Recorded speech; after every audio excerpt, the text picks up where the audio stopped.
They were just focused on meeting the quotas, meeting the schedule, meeting the budget, meeting the numbers.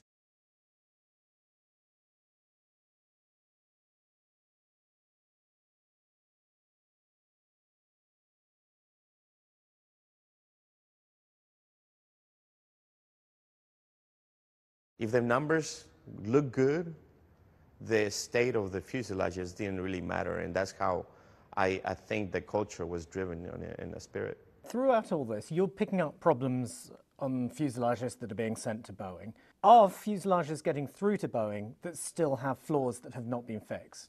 The whole time we were there, Boeing knowingly knew that Spirit was sending fuselages with many defects, many of them, bad. They knew that. They were aware of it. And Spirit was wrong for sending defective fuselages, but at the same time, Boeing was also wrong for accepting them. Boeing has been criticised a lot for allegedly having a culture of putting profits and speed of production over passenger safety. Would you say that the same mentality then applied at Spirit, which is Boeing's #1 contractor? Well, Spirit was part of Boeing at one point. And I think the culture wasn't something that just they became a new factory and the culture over time became bad. I think when they deviated from Boeing, a lot of the leadership was still there, and a lot of the culture was still prolonged after they became their own company. And it wasn't something that the culture all of a sudden just became bad.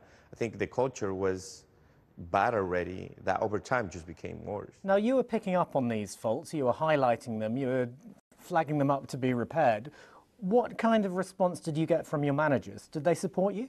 My managers weren't always there. The production managers always made a fuss about why I was finding it, why I was looking at it, and they made a big fuss about everything that I ever found.